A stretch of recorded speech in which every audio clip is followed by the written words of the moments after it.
남자가 뭔 화장이냐. 애교가 많아야지. 씩씩해야지. 그렇게 드세면 입이 무겁고 관리 좀 해. 쪼잔하게 행동하지 말라. 빨리빨리 들어오라고 하셨어요.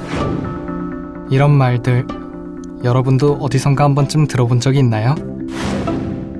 어릴 때부터 들어온 남자는 이래야 돼, 여자는 이래야 돼라는 편견들. 소질도 열정도 많은 우리들을 가로막는 이 벽은 무엇일까요? 우리의 생각과 행동을 제약하는 박스에서 벗어난다면 있는 그대로의 모습으로 살 수 있다면 어떨까요? 훨씬 더 자유롭고 편하지 않을까요? 우리가 사는 사회에는 보이지 않는 박스가 있습니다.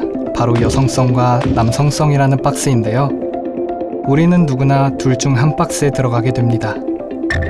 문제는 경계에 걸쳐 있거나 박스 밖으로 나오면 문제 있는 사람으로 여겨진다는 거죠.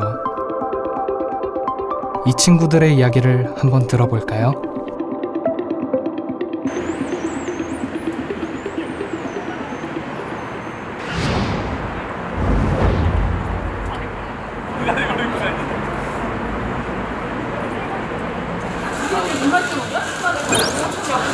꿈이요? 메이크업 아티스트.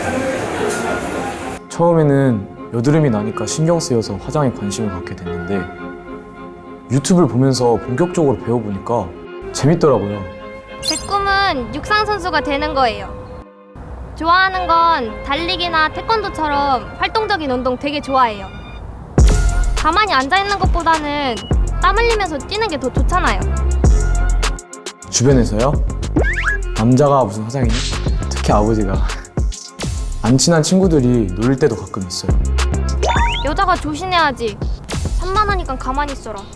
이런 소리 많이 듣고 남자가 운동 잘하는 건 당연하게 생각하면서 여자가 운동 좋아한다고 하면 그래 어디 한번 해봐라. 네가 잘하면 얼마나 잘하겠어. 하는 시선이 제일 싫죠. 기분 되게 나쁘죠. 네, 짜증나. 여자가 운동하는 게 뭐 어때서요? 성별에 맞지 않는다고 생각되는 행동을 했을 때 주변 사람들의 반응은 아마 거의 비슷했을 겁니다. 네, 들어본 적 있는 것 같아요. 무슨 말 들어봤어요? 남자가 씩씩해야지 왜 울어? 네. 너 여자애가 그렇게 드세면 남자들한테 인기 없다? 라는 말을 들었었어요. 남자는 입이 무겁고 가벼워서는 안 된다. 그리고 풀싹되면 안 된다라는 말을 자주 들었습니다. 오빠는 12시 넘어서 들어오고 새벽에 나가기도 하는데 엄마가 저는 빨리빨리 들어오라고 하셨어요. 남자가 쪼잔하게 행동하지 말라? 쪼잔하게 말하지 말라? 뭐 그런 말 들어봤어요. 관리 좀 해. 왜 여자인데 너는 다이어트도 하지 않아? 라는 말을 들어봤습니다. 이런 말을 들었을 때 나는 어떤 기분이 들었는지 좀 더 돌이켜볼까요? 기분 별로 안 좋았어요. 남자도 울어도 되는 것 같은데. 약간 조금 어이없었고 그쪽이나 좀 잘 하시지라는 생각이 들었습니다.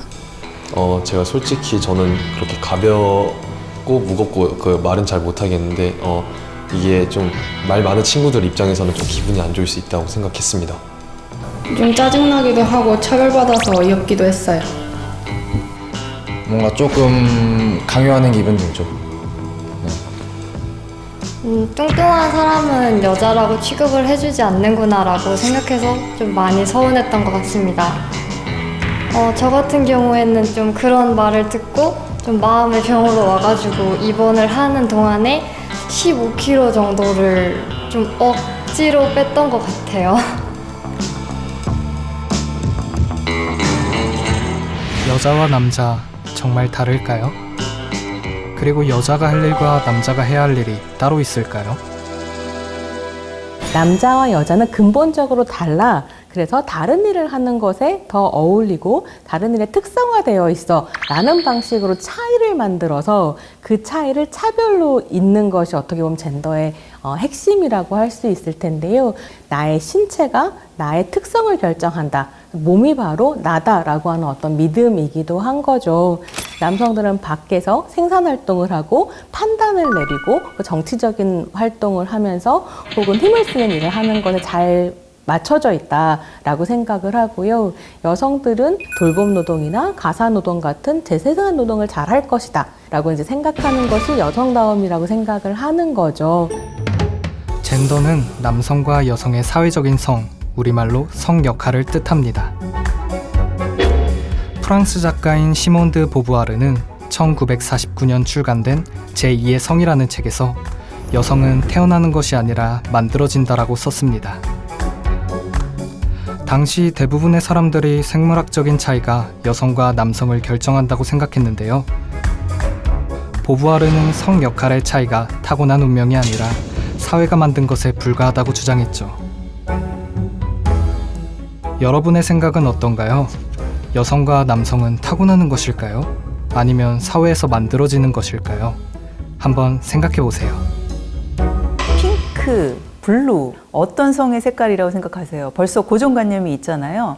핑크는 여아의 것이라고 생각했잖아요. 그런데 핑크는 아주 오래전에는 남성의 색깔이었습니다. 빨간 도포, 임금만 입었잖아요. 남성의 권력의 색상이었습니다. 과연 그런 색깔이 어떻게 변하게 되었을까요?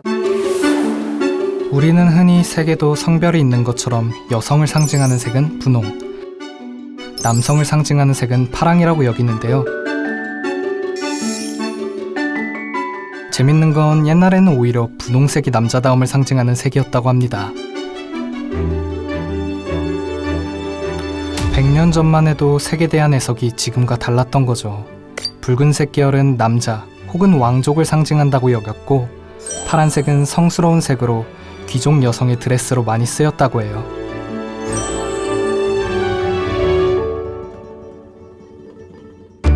이 그림은 1763년에 그려진 모차르트 가족의 모습인데요. 당시에는 남자들이 권력과 힘을 표현하기 위해 리본과 러플, 액세서리를 주로 사용했다고 해요. 지금 우리가 생각하는 남성적인 옷차림과는 생각이 달랐던 거죠. 파란색과 분홍색에 대한 우리의 고정관념은 미국에서 아기용품이 대량 생산되던 1980년대에 자리 잡았다고 하는데요. 성별에 따라 색을 분리한 것은 기업의 판매 확대 전략이라는 견해가 있습니다. 오빠의 장난감을 여동생이 물려받지 못하게 해서 기업의 수입을 늘리고자 한 거죠. 부모의 이중 지출을 유도한 전략은 성공적이었고, 이제 여자는 분홍, 남자는 파랑이라는 공식은 모두에게 당연한 것이 된 거죠. 장난감 색깔뿐만 아니라 종류도 여아용 완구, 남아용 완구로 성별에 따라 분류되는데요. 여자아이들은 옷 입히기, 인형놀이 등 대부분 예쁘게 꾸미거나 보살피는 역할을, 남자아이들은 신체를 움직이는 역동적인 놀이를 차지하게 되면서 아이들은 여성성, 남성성이 강조된 완구를 갖고 놀며 이 과정에서 성역할 고정관념을 받아들이게 되죠. 단순히 놀이라고 생각했던 긴 시간 동안 우리는 사회가 만든 성역할 고정관념을 바탕으로 자아를 형성하고 있었습니다. 어른들이 쥐어준 장난감을 통해서 말이죠. 이런 식의 구분이 아이들이 스스로 나다움을 추구하게 하지 못하고 가둬놓는다라고 하는 걸 염려하는 부모님들이 이 색 구분 없애달라라고 청원을 내기도 하고 그랬거든요.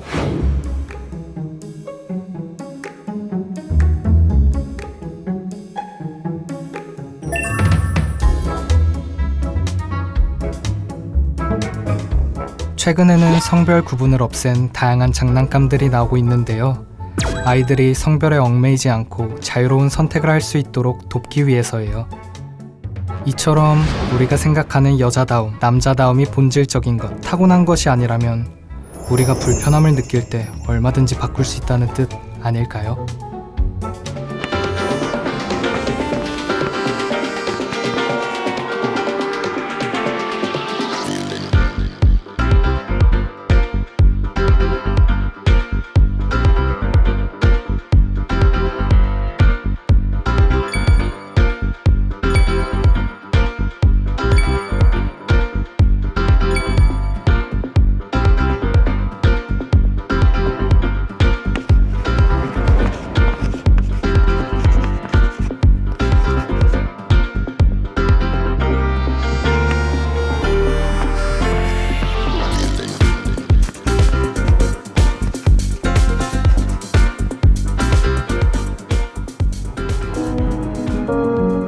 100여 년 전만 해도 여성들에게 투표권은 주어지지 않았고 교육도 받을 수 없었다고 합니다.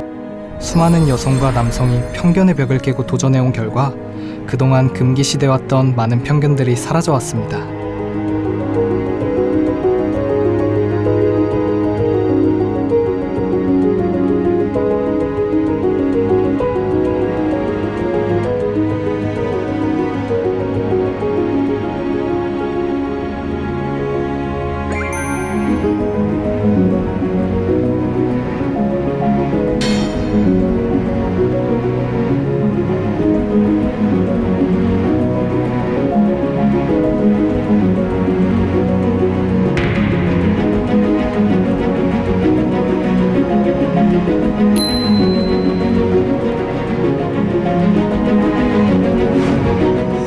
하지만 민주사회가 된 오늘날에도 여전히 존재하는 차별들이 있습니다. 그러한 차별을 알고 고쳐나가기 위한 노력들이 지금도 곳곳에서 펼쳐지고 있죠. 많은 사람들의 노력으로 세상이 바뀌어온 만큼 더 나은 세상을 만들기 위해 우리는 목소리를 내야 합니다. Scarlett Johansson, why were the female actors paid less than half of what the male actors earned last year? See? Growing up as a boy, we was taught that men had to be tough, had to be strong, had to be courageous, dominating, no pain, no emotions, with the exception of anger and definitely no fear. 우리가 사는 사회에 아직 남아있는 편견과 차별은 무엇인지 생각하고 점검해 보세요. 오랜 세월 굳어진 사고방식들을 하나씩 고쳐나간다면 여자라서, 남자라서 안 된다는 고정관념 또한 깨트릴 수 있습니다. When at 15, my girlfriends started dropping out of their beloved sports teams because they didn't want to appear muscly. When at 18, my male friends were unable to express their feelings. I decided that I was a feminist. And this 여성정책연구원의 2018년 조사에 따르면 남자는 힘든 일이 있어도 내색하지 말아야 한다. 가족의 생계는 남자가 책임져야 한다. 남자는 무엇보다 일에서 성공해야 한다. 라는 전통적인 남성성에 대해서 20대 남성이 동의하지 않는 비율이 상당히 높았습니다. 지금 새로운 남성성, 새로운 여성성, 다양한 성성들을 만들어내고 또 그것들을 사회가 다양하게 수용할 수 있는 분위기가 되는 것이 되게 중요하거든요. 근데 그러려면 기존의 고정된 관념으로부터 거리두기가 필요하거든요. 내가 얼마나 기존의 성관념을 무작정 따르고 있는지, 그것이 어떤 영향을 끼치는지에 대한 비판적 시각을 담보하는 것이 굉장히 중요한 과제로 남아 있습니다.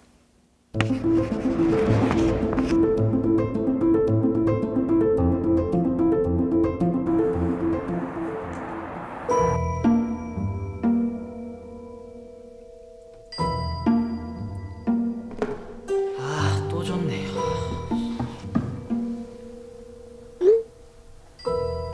아니, 뭐라는 거야?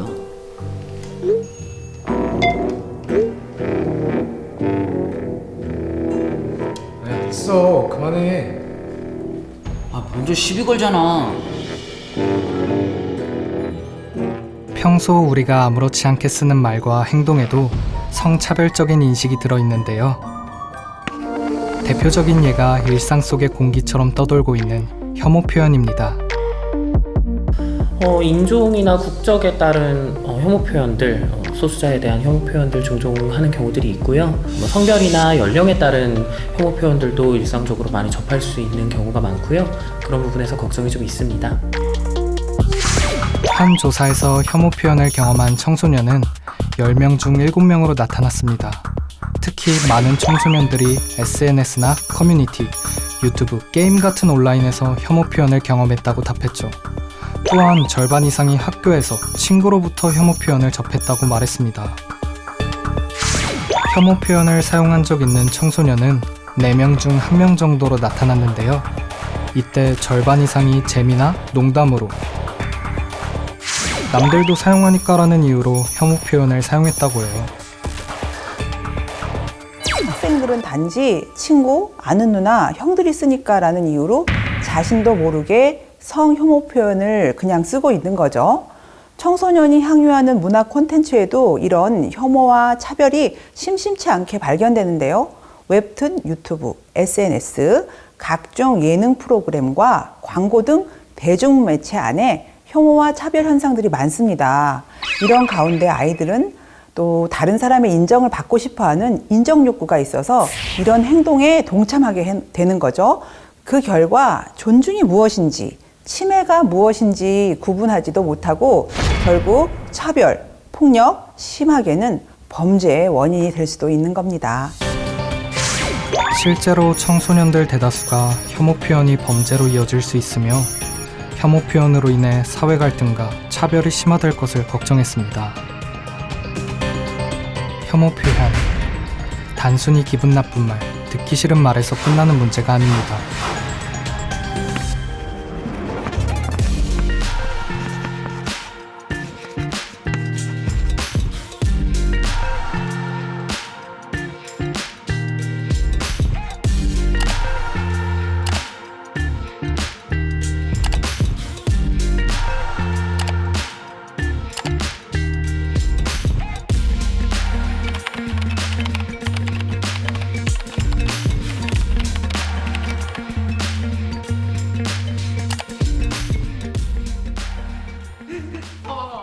학교 안 상황도 예외는 아닙니다.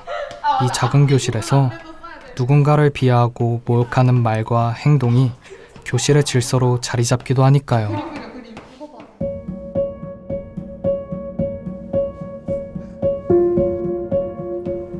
장난이잖아, 장난. 장난인데 기분 나쁘냐? 뭐 사람 이런 거 갖고 화내냐? 괜찮은 거지? 야, 그냥 네가 참아. 괜히 화내봤자 너만 예민하다는 소리 들어. 가자.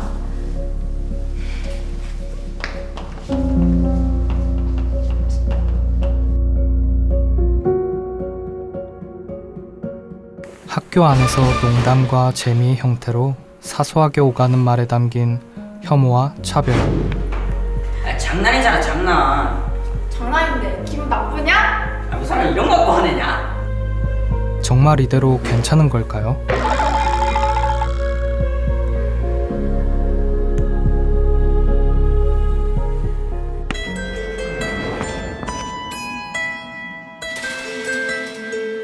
교육학과 재학생들은 남자 대면식에서 여학생들에 대한 성희롱이 있었다며 최근 사과문을 올리기도 했습니다. 학교 역시 이 같은 성폭력 문제를 파악하고 있었지만 지난주 국어교육과 학생들의 신고 이후에야 뒤늦게 조사에 나섰습니다. 특히 이 얘기가 특정 학과 특정 학생의 일탈 행위가 아니라 어떤 과에서도 어떤 학번에서도 일어나는 일이라고 강조합니다. 여학생들이 3분의 2 이상을 차지하지만 남학생들이 단체 대화방에서 여학생들을 줄 세우고 성희롱할 만큼 남성 권력을 갖고 있다는 겁니다. 대학가 단톡방에서 잇따라 일어난 심각한 수준의 언어 성폭력, 각종 성희롱과 여성 혐오 발언, 차별과 비하 발언들이 오갔는데요. 그리고 그 사이에 유명 연예인들의 디지털 성범죄 사건이 발생했습니다. 그런데 알고 보면 어느 날 갑자기 생겨난 일이 아니라고 합니다. 분명히 어떤 남성들은 이 문화 안에서 고통스럽고 벗어나고 싶지만 또래 문화라든가 또래 집단이라든가 혹은 남성연대 외부로 튕겨져 나가면 생존할 수 없는 문화가 있기 때문에 너무 힘들어하고 있을 것이다 라는 생각이 좀 들고, 남성들 사이에서 위계를 설정하고 이럴 때 반드시 여성을 소유물로 가져야 하는 이런 식의 이제 맨박스라고 보통 하는데, 이런 남성 젠더에 관한 고정관념도 작동을 하고 있다고 생각하고요. 여성을 물건처럼 대상화하는 것, 그리고 그 이미지를 내 맘대로 쓰는 것, 그렇죠? 이런 것들이 재미라는 요소와 함께 너무나도 아무렇지도 않게 용인되는 그런 문화가 만들어졌기 때문이라고 생각을 하거든요. 이런 환경 속에서 N번방이 나타난 것은 어쩌면 자연스러운 수순이라고 할 수 있겠습니다. 2020년 디지털 성착취 범죄인 N번방이 공개되면서 우리 사회는 큰 충격에 빠졌습니다. 흘려나옵니다. 신상 공개 결정에 따라 정말 진심으로 사죄드리고 네, 그 정도로 제가 경찰께 말씀드렸습니다. 모바일 메신저 앱인 텔레그램을 통해 미성년자를 비롯해 수많은 피해자를 협박하고 지속적으로 성폭력을 저지르며 영상을 공유한 사람들. 끔찍하고 폭력적인 이 사건은 교실과 동떨어진 먼 나라의 이야기가 아니었습니다. 피해물이 빠르게 확산되고 피해 범위가 광범위해진 디지털 성범죄 위험에 우리도 무방비하게 노출되어 있으니까요. 다양한 형태로 나타나고 있는 디지털 성범죄에 대해 좀 더 알아볼까요? 다른 사람의 신체를 허락받지 않고 촬영하는 행동입니다. 몰카라고 말하는 사람들도 있지만 범죄라는 심각성을 고려해보면 불법 촬영이 맞는 표현이죠.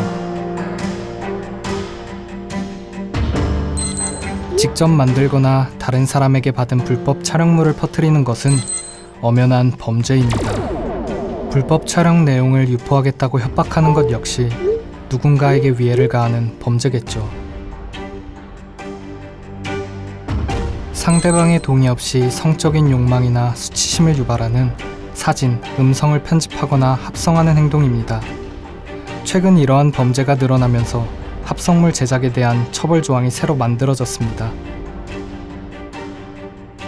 상대방이 보고 싶지 않은 성적인 사진이나 영상, 링크를 전송하는 행위도 디지털 성범죄에 해당합니다. 사이버 공간에서 친해진 사람이 특정 신체 부위를 찍은 사진을 요구하진 않나요?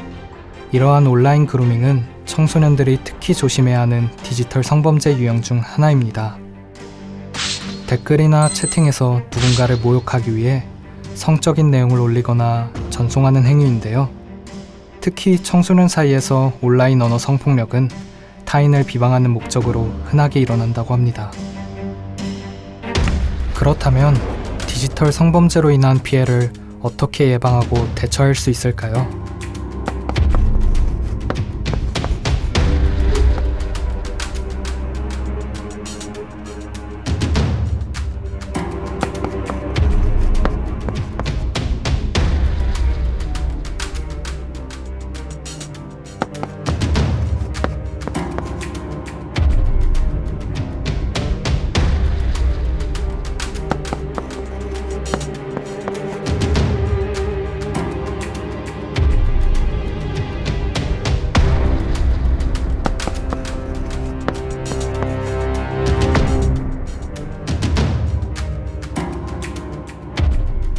디지털 성범죄는 최근 10년간 급격하게 증가했습니다. 피해자와 가해자가 존재하는 범죄이기 때문에 내가 촬영을 하지 않았더라도 그 영상을 소비하는 것 자체가 디지털 성범죄에 가담하는 일이라는 사실을 알아야 하죠.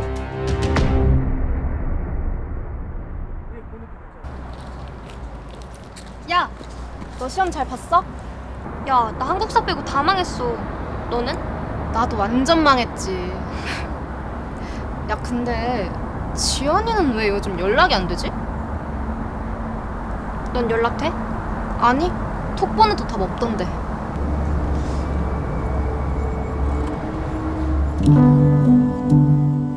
저희가 아예 불안피해라고 하는 것을 사이버 성폭력의 한 유형으로 보고 매년 통계를 내고 있습니다. 그래서 신체에 직접 가해지는 폭력이 아니라 신체 이미지가 한번 재현됨으로써 발생하는 폭력이다라는 특징이 있고요. 여기서 도출되는 거는 나한테 무슨 일이 일어나고 있는지 내 신체에 가해지는 게 아니다 보니까 모를 수밖에 없는 거예요. 그래서 사건 발생 시점과 인지 시점이 다를 수밖에 없고 이것은 피해자에게 불안을 야기합니다. 내가 또 유포되면 어떡하지? 만약에 그 사람이 지우지 않았으면 어떡하지? 라는 불안으로 연결이 되기도 하죠. 디지털 성범죄는 이제 또 다른 피해들이랑 좀 특성이 다른 게 있습니다.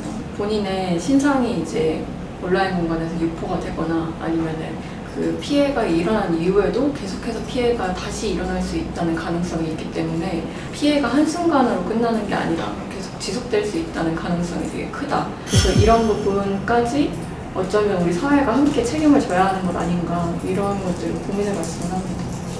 범죄가 유지될 수밖에 없었던 구조에 대해서 우리 사회가 좀 더 주목하고 이런 가해가 다시 일어나지 않을 수 있게 그리고 피해자들은 다시 일상으로 회복돼서 돌아올 수 있게 하는 게 뭔지 좀 더 고민하면 좋겠다고 생각합니다. 한 국제인권단체가 세계 여러 나라 중 한국에서 일어나는 디지털 성범죄 사례를 연구했는데요.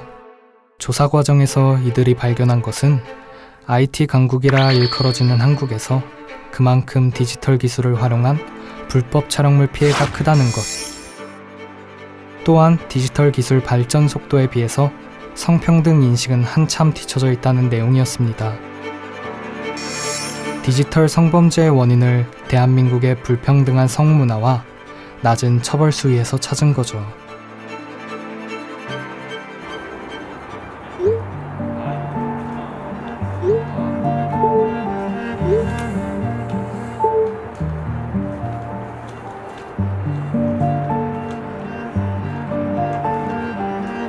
피해자는 조회수가 한 번 올라갈 때마다 한 번의 폭력을 입는다라고 생각을 하시면 되거든요.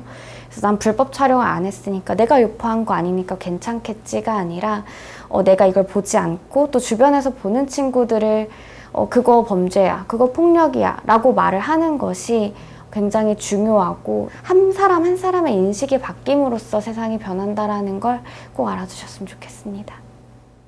디지털 범죄는 오프라인의 범죄처럼 직접 피해자와 대면 접촉을 해서 그 피해가 어떤 양상으로 벌어지는지를 자기 눈으로 보고 귀로 듣는 범죄가 아니에요. 사실은 자기가 가해 행위를 했다는 데 대한 인식이 없다는 게 이제 문제이고, 자기가 한 일이 얼마나 피해자에게 인생을 회복 불가능하게 만든 그런 피해를 유발했는지 통찰이 없다는 거죠. 나만 안전한 건 안전한 게 아니에요. 그렇기 때문에 너도 안전하고 우리도 다 같이 안전해야 그게 나도 결국은 안전할 수 있는 상황이기 때문에, 내가 혹시 내가 한 행동이 타인에게 좀 해코지가 되는 건 아닌지, 나의 실수가 누구에겐가는 혹시 피해를 입히지는 않았는지, 그것을 인지한 순간 즉시 사과하는 이런 세상이 안전한 세상이다, 이렇게 생각이 되죠. 디지털 성범죄를 차단하고 근절하기 위해 가해자에게 적용하는 법적 제재는 더욱 강화되고 있습니다. 그리고 무엇보다 우리의 인식에 커다란 변화가 필요하죠.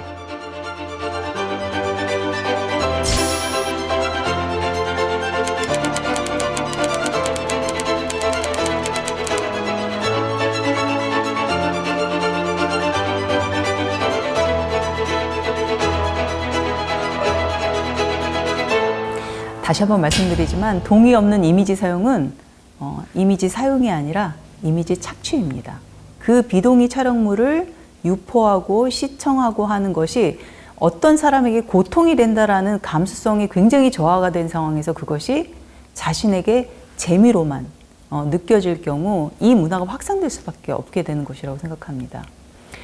따라서 이것을 즉각적으로 멈추게 하려면 가장 중요한 것은 공감 교육이라고 생각해요. 최근 몇 년간 우리 사회를 뜨겁게 달군 일련의 사건들은 우리 사회 곳곳에 성차별이 있고 성적 대상화, 이로 인한 혐오가 존재함을 보여줬습니다. 이것은 인권의 수준에서나 글로벌한 기준에 많이 어긋나는 것입니다. 성인지 감수성을 높이는 것이 이런 문제에서 벗어날 수 있는 초석이 될 것입니다.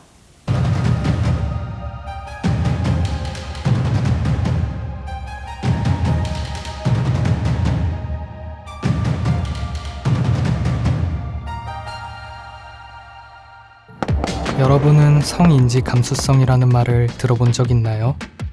성인지 감수성은 성에 대한 편견과 차별을 읽어내는 눈이라고 할 수 있어요. 즉, 다른 성별의 입장을 이해하는 데 필요한 감수성이죠. 한번 나의 성인지 감수성은 몇 점인지 확인해 볼까요?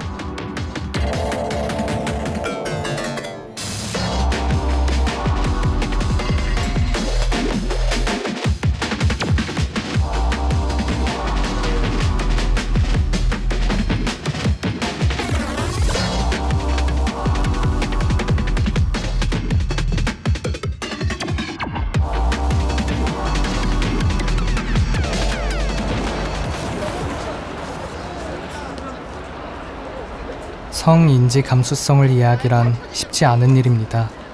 여기 학생들의 성인지 감수성을 키우는 특별한 수업이 있다고 하는데요. 성적 자기결정권은 성적인 행위, 성적인 판단 이런 것들에 있어서 내 스스로 나의 성적인 것을 결정할 수 있다는 겁니다. 이 성적 자기결정권을 침해하는 걸 우리가 성폭력이라고 얘기를 해요. 차이를 차별로 정당화하는 성별 권력이 이 성폭력의 본질에 있다라는 얘기를 합니다. 우리가 성별 권력을 중요한 요소로 두고 다른 권력 관계들을 함께 살펴보는 것이 성폭력을 이해하는 데 도움이 되고요. 처벌 안 된다. 계속 내리고 처벌 된다. 나에게 익숙했던 것에 하나씩 질문을 던지는 것부터 성인지 감수성을 높이는 시작이 됩니다. 수업을 들으며 학생들은 눈에 보이는 현상 뒤에 숨어있던 이야기들을 만나게 됩니다. 정말 꼭 기억해야 하는 건 당신은 아무것도 잘못하지 않았다는 겁니다. 뭘 잘못해서 이 수업을 통해 나와 내 주변의 삶을 다시 바라보게 되는 거죠. 마지막으로는 연대에 대해서 꼭 얘기하고 싶어요. 만약에 내 친구가 피해자가 되었다면 어떻게 해야 할까? 첫 번째로는 든든한 버팀목이 되어줘야 합니다. 그리고 가해자를 편들지 않습니다. 이것 또한 2차 가해의 범죄에 해당하는 것입니다. 다른 사람들의 삶을 상상하고 이해하고 공감하는 것의 가장 중요한 부분 중에 하나가 또 젠더적인 관점이 필요하다는 생각이 들었어요. 나와 다른 성별을 가진 사람이라든가 혹은 나와 다른 상황에 놓인 사람들을 이해하는 역량이 굉장히 필요하다고 생각을 했고 그런 지점에서 수업을 진행하는 게 필요하겠다고 생각해서 수업을 진행하게 되었습니다. 이제 만약에 제가 성폭력의 피해자가 되었다면 어떻게 대처를 해야 되는지에 대해 조금 더 이제 구체적인 방안을 제시해 주셨고 앞으로도 제가 살면서 어떻게 해결해 나가야 될지를 생각해 보게 되었던 것 같습니다. 선생님께서 해주신 말씀 중에 가장 기억에 남는 말은 당신이 막 피해자가 되더라도 그것은 당신의 잘못이 아니다 라고 말씀하신 부분이 가장 기억에 남는데 나중에 다른 피해자가 된 친구를 만나게 된다면 그 말을 꼭 전해주고 싶습니다.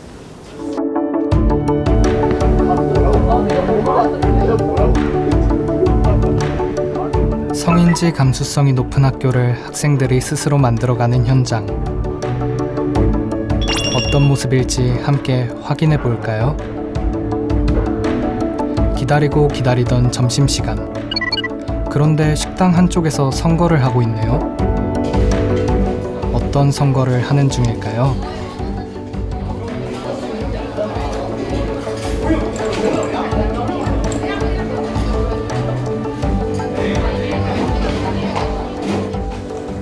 성평등위원회하고 저희 학교 회장단 투표했습니다. 이제 그 친구들이 저기 대자보에 게시한 뭐 자기의 포부라든지 아니면 평소 그런 행동들 같은 거 보고 그런 위주로 좀 선택을 했던 것 같아요. 성평등위원회 나라는 이름으로 활동을 하고 있는데요. 조금 더 성평등한 학교 그리고 공동체로 만들기 위해서 활동하고 일을 하고 조금 더 힘을 쓰고 있는 그런 중이고요. 최근에는 페미니즘 캠프라고 저희가 그걸 직접 계획하고 주최해가지고 그런 활동들을 하기도 했어요. 이 학교에서는 학생들이 주도해 성평등위원회를 구성하고 학교 문화를 바꿔가고 있습니다. 매주 화요일마다 수업을 마치면 함께 모여 토론을 펼치죠. 혹시 주변에서 디지털 성범죄 랑 관련해서 그런 피해를 입었거나 아니면 주변이 아니더라도 매스컴을 통해서 그런 얘기를 들은 게 뭐가 있을까? 거기서 있는 피해가 엄청나게 크다는 것을 뭔가 개인적으로 알고는 있었거든요. 그래서 그런 걸 많이 접하고 그런 뉴스들, 사건들이 많이 일어나는 걸 보면서 그냥 엄청 심각하고 일어나면 안 되는구나. 이게 뭔가 디지털 성폭력을 가하는 사람이 내 주변에도 있을 수 있겠다라고 생각해서 되게 놀라고 무서웠던 적이 있었던 것 같아요. 혹시 불법 촬영이나 이런 것들이 되고 있는지 우리가 직접 검사를 해봤잖아요. 그러니까 그거 말고도 우리가 할 수 있는 게 뭐가 있을까? 그런 혐오편에 관련된 그런 강의도 저희가 하잖아요. 기획해가지고 그런 것처럼 디지털 성범죄에 관해서도 저희가 뭔가 강연 준비해서 직접 하는 것도 하나의 방법이 될 것 같아요. 그리고 누군가가 피해 영상을 공유하거나 보여주려고 할 때 이것은 잘못되었다고 말할 수 있는 용기를 키우는 것도 좋을 것 같아요. 그런 영상이 있음으로써 발생되는 2차 가해나 이런 것들을 저희가 그 피해자와 함께 연대하면서 막는 것도 중요한 것 같아요. 더 이상의 상처는 받지 않을 수 있도록. 그리고 언제든지 많은 사람이 피해자가 될 수도 있으니까 같이 우리도 언제든지 피해자가 될 수도 있고 그리고 이런 피해자와 함께 도움을 주면서 뭔가 혼자가 되지 않게 그냥 같이 일을 같이 신고를 하러 간다든지 그런 같이 같이 도움을 주는 게 그것도 중요하지 않을까. 오늘 학생들은 디지털 성범죄 피해와 가해를 예방하기 위해 교내 곳곳에 공동 실천 서약서를 만들어 부착할 예정입니다. 불법 촬영을 예방하고 불법 촬영물 확산을 막기 위한 서약서라고 하는데요. 어떤 내용인지 직접 들어볼까요? 안전한 디지털 세상을 위한 우리의 서약. 하나, 나는 디지털 성범죄가 나와 너 우리를 위협하는 중대한 범죄임을 선언합니다. 둘, 나는 불법 촬영을 하는 것도 보는 것도 공유하는 것도 일치하지 않겠습니다. 셋, 나는 불법 촬영물을 보는 즉시 신고하겠습니다. 넷, 나는 피해자의 잘못이 아니라는 것을 명확히 인식하고 피해자에게 2차 가해를 하지 않겠습니다. 디지털 성범죄 멈춰! 5번째, 저는 디지털 성범죄 근절을 위해서 모든 활동에 충실히 임하겠습니다. 나는 디지털 성범죄 예방 지킴이가 되어 디지털 성범죄 없는 성평등하고 안전한 세상 만들기에 앞장서겠습니다. 와! 안전한 세상! 만들기!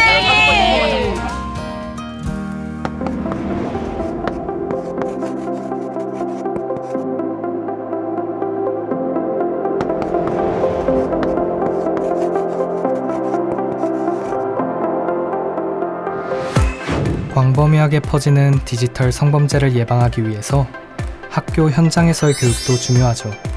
해외에서는 어떤 수업들을 진행하고 있을까요? 노르웨이의 성교육 핵심은 다양화라고 합니다.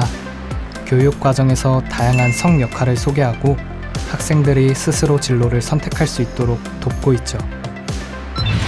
1955년부터 성교육을 의무화한 스웨덴은 프로노멘이라는 수업을 하는데요. 학생들이 스스로 불리고 싶은 이름이나 성별을 자유롭게 선택하고 이야기를 나누면서 사회적 소수자를 배려하는 법을 배운다고 합니다. 프랑스는 교육법에 따라 성평등 교육을 실천하고 있는데요. 교사들에게는 성교육에 필요한 전문 자료를 지원해 수업의 질을 보장하고 있죠. 캐나다에서는 학생들이 여성학, 남성학을 배우면서 여성과 남성의 다름을 존중하는 법을 배웁니다. 독일에서는 여학생들이 남성이 대다수인 직업 현장을 찾아가 체험하는 걸스데이 행사를 진행합니다. 현재 걸스데이를 벤치마킹한 행사가 전 세계로 퍼지고 있다고 하네요.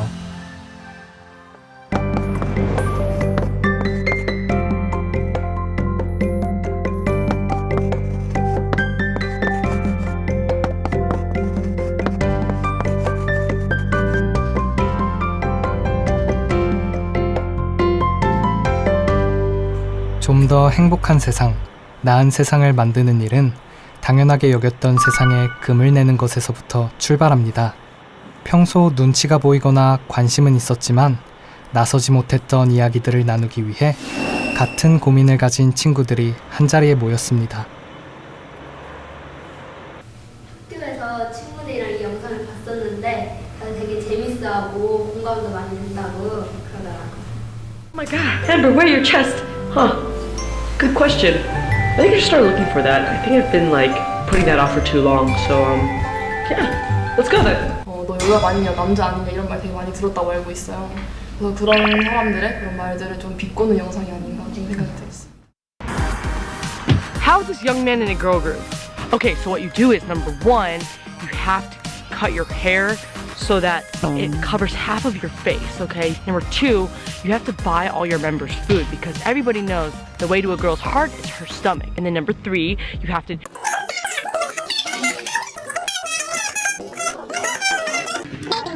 Number 87, you have to have a great runway walk. Brush, show him! Exactly my point. He could be in a girl group. I found this. Is this a boob? Keep looking. Tall but has a dainty body. Thin legs and long hair make her look feminine and innocent. Huh. 여러분도 평소 당연하게 여겼던 남자와 여자, 그리고 사람에 대한 생각을 다시 살펴보고 친구들과 토론해보면 어떨까요? Body image is how you think about what your body looks like and how you compare it to the other bodies you see on the street, on TV, in magazines, in movies, and commercials. In fact, you've probably only seen a few kinds of bodies over and over again, right? This might trick you into thinking that there are only two kinds of acceptable bodies for women and men, and that you're constantly comparing yourself to them.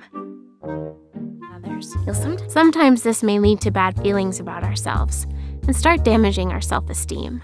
After all, there are 6 billion people on this planet.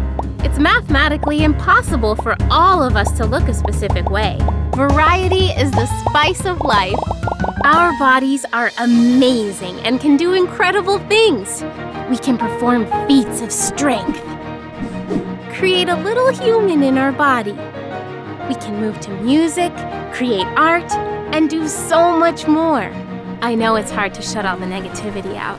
Goodness knows even narrators feel self-conscious about our voices sometimes. But it's important to remember that how we look doesn't interfere with what we can do. You only have one body. Do you really want to waste time hating it? Wear the kind of clothes that make you feel like yourself.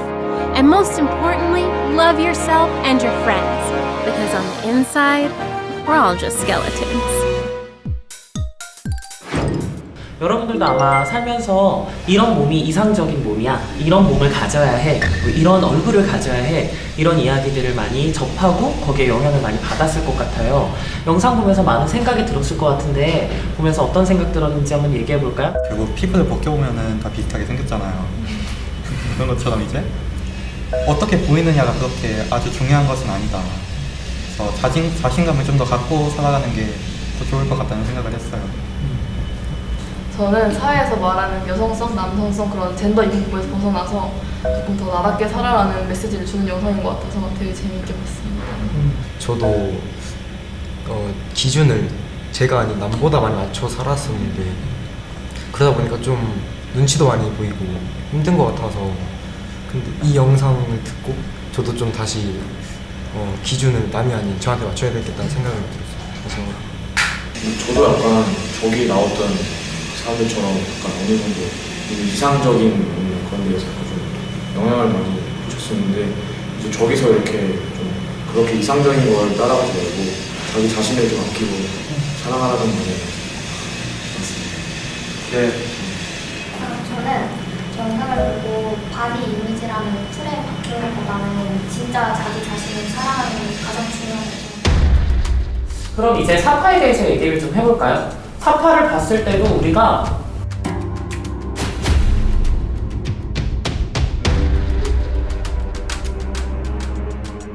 일상적으로 성희롱, 성폭력 그 기사들에서 많이 볼 수 있는 구도의 그림들이죠. 근데 이게 문제점이 있다고 지적하는 사람들이 있습니다.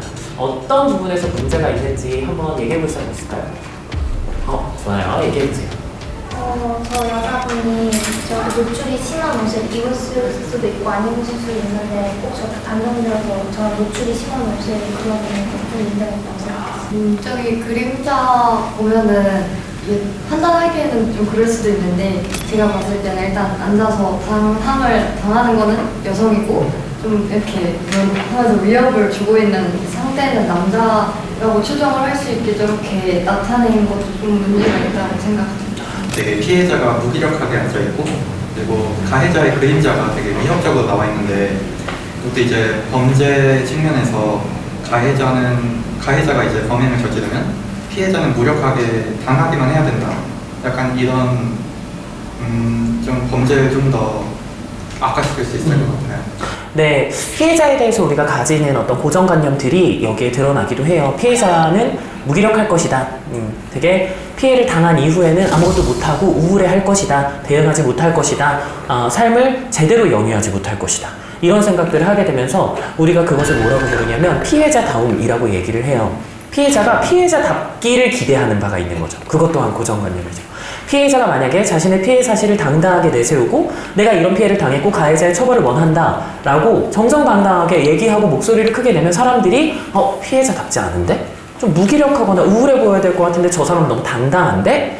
피해자가 특정한 어떤 모습을 가져야 한다. 그 중에서도 무기력하고 우울하고 힘없는 모습을 보여야 한다라고 생각하는 그 고정관념이 실제 성폭력, 성희롱 피해자들에게 굉장히 큰 족쇄로 작용하는 경우들이 있습니다. 그런 이미지를 강화시키는 부분에서 우리가 또 문제를 지적할 수 있다는 생각이 들어요.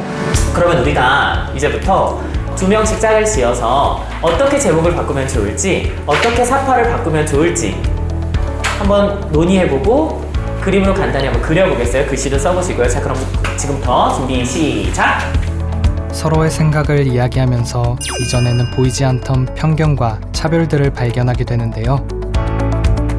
당장 변화가 눈에 보이지는 않더라도 한 사람 한 사람의 목소리와 움직임을 통해서 당연하게 여겼던 일들이 더 이상 당연하지 않은 세상으로 변화하고 나아가게 됩니다. 여러분도 직접 해당 기사의 제목과 사파를 바꿔보세요. 여러분이 펼치는 자유로운 생각들이 더 나은 세상을 만드는데 분명 도움이 될 거예요. 성인지 감수성은 결국 남자답게, 여자답게가 아닌 나답게, 너답게 살아가기 위한 방향을 제시합니다. 주황색이요. 노랑이요. 네, 잘못 생겨봤습니다. 자, 그러면 지금부터 뒤집고 난 뒤에는 같이 그 단어들이 성평등과 어떻게 연결될지 이야기를 나눠보는 거예요. 나를 있는 그대로 존중하는 것, 그리고 우리 모두가 서로의 다름을 인정하는 것. 단어 카드를 한 장 한 장 고르면서 나는 누구인지, 어떤 세상에서 살고 싶은지 스스로 말을 걸어봅니다. 네, 시작해주세요. 저희가 이제 성평등의 정의란 구성원 모두 성별, 가족, 종교, 인종 등에 차별받지 않고 평등하고 행복한 사회라고 정의를 내렸어요. 성평등이란 성별의 다양성을 존중하고 동등한 기회와 대우를 보장하며 함께 공감하고 참여하는 것이다. 성별에 대한 고정관념을 갖지 않고 모두가 똑같은 대우를 받으며 존중하고 소통하는 사회라고 정의를 내려보았습니다. 저희는 성평등이란 청소년과 노인 등과 같은 사회적 약자의 소수자를 배제하지 않고 성별의 차별을 두지 않는 모든 인종의 의견을 배려해 모두가 행복하고 평화로운 것이다 라고 정의를 내렸습니다. 네, 감사합니다. 양성평등이란 갇혀있던 우리의 개성과 능력, 역할을 자유롭게 열어주는 문입니다. 남녀 간의 신체적인 차이 이런 게 있잖아요. 그런 차이가 차별이 아닌 차이라는 걸 좀 인지해줬으면 하는 그런 세상이 됐으면 좋겠어요. 많은 사람들이 차별당하거나 배제당하지 않고 보다 나은 삶을 살아가는 사회에서 살고 싶습니다. 다 같이 따뜻한 세상에서 살고 싶어요. 둘, 셋! 와! 여러분이 생각하는 진정한 평등이란, 우리가 꿈꾸는 세상이란 어떤 모습인가요? 내 꿈을 마음껏 당당히 펼칠 수 있는 세상이요. 눈치 보지 않고 다 같이 싸우지 않고 차별 없이 제가 어떤 옷을 입든 서로가 존중하는 세상이요. 찌던 마르던 모두가 건강한 세상이요. 제가 생각한 대로 말할 수 있는 세상이요. 모두가 걱정 없이 안전한 세상이요. 우리 안의 놀라운 능력은 내 자신을 있는 그대로 들여다볼 때 찾을 수 있습니다.